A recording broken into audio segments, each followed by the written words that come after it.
인류 역사상 정말 처음으로 우리 삶에 거대한 혁명이 일어나고 있습니다. 바로 우리가 얼마나 오래 살 것인가에 대한 건데요. 이건 그냥 수명이 좀 늘어나는 그런 차원의 얘기가 아니에요. 우리 삶의 모든 걸 정말 처음부터 다시 생각하고 다시 설계해야 한다는 뜻이거든요. 이 분야에 아주 유명한 사상가 켄 다이크트월드가 강연할 때마다 청중에게 꼭 던지는 질문이 하나 있어요. 자, 100세까지 살고 싶은 분, 손 한번 들어보시겠어요? 그럼 거의 모든 사람이 손을 번쩍 들죠. 당연히 희망적이고 되게 신나는 얘기잖아요. 그런데 진짜 이야기는 그 다음부터 시작돼요. 그가 딱 한마디를 덧붙입니다. 어떤 상황에서든 상관없이요. 그런 마법처럼 그 많던 손들이 스르르 내려갑니다. 바로 이 간단한 질문이 오늘 우리가 다룰 핵심이에요.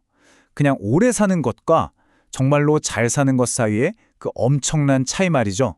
자, 그럼 우리가 지금 마주한 이 100세 인생이라는 게 역사적으로 봤을 때 얼마나 새롭고 또 얼마나 대단한 일인지 그 배경부터 한번 짚어볼게요. 이게 왜 정말 전례 없는 일인지 아는 게 중요하니까요. 여기 이 타임라인 한번 보세요. 진짜 놀랍지 않나요? 인류 역사의 거의 대부분 동안 사람들은 평균적으로 25살 정도밖에 못 살았어요. 지금 우리가 생각하는 노년이라는 개념 자체가 사실상 없었던 거죠. 1700년대 후반 미국에서조차 평균 수명은 37세에 불과했습니다.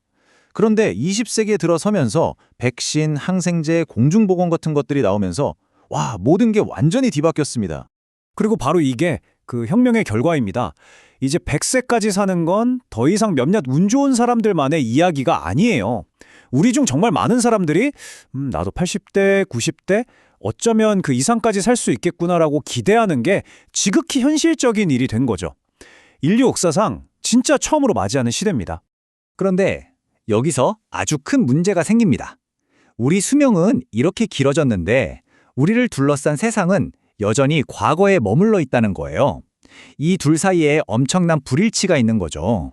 이 표를 보면 그 불일치가 한눈에 딱 들어오죠. 한쪽엔 우리의 21세기형 삶이 있는데 다른 한쪽엔 이걸 전혀 따라오지 못하는 20세기형 시스템이 있는 거예요. 모든 게 길어야 65세까지 살던 시대에 맞춰 설계됐거든요.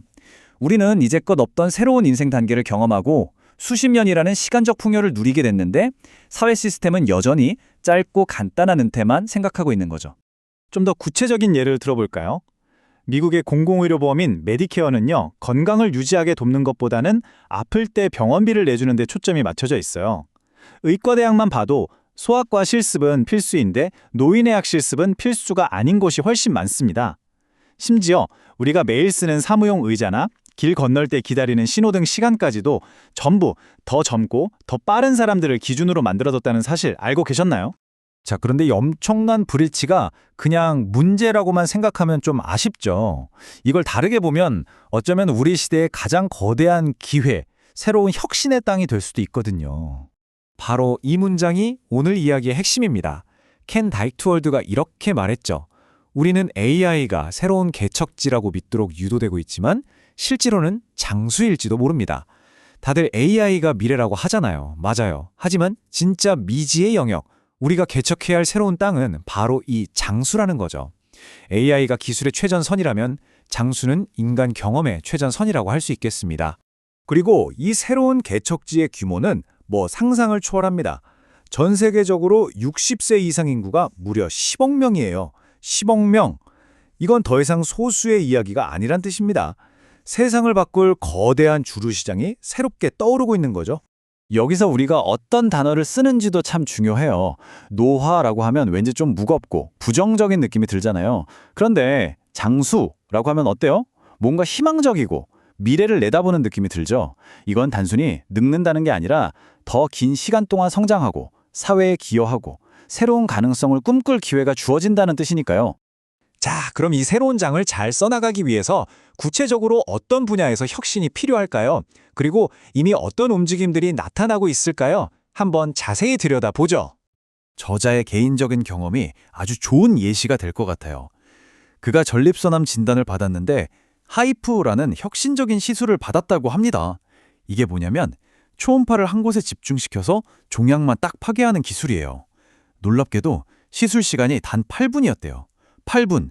칼을 대거나 항암 치료 없이요.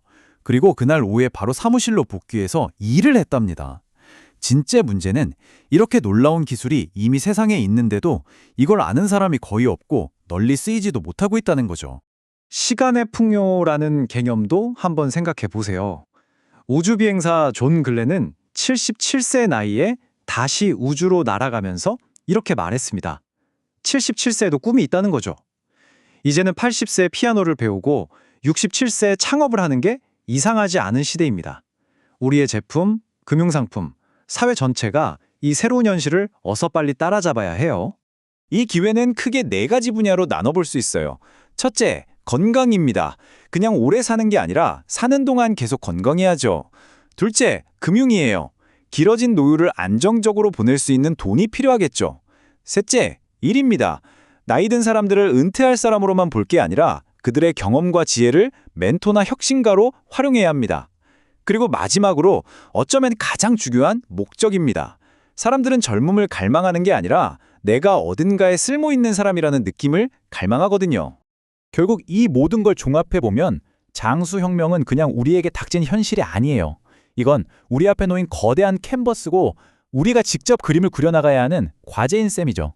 저자는 여기서 존 F 케네디 대통령이 만들었던 평화봉사단에 빗대서 아주 강력한 아이디어를 제시합니다. 바로 노년층의 지혜와 경험을 사회를 위해 쓰는 엘더 코어를 만들자는 거예요.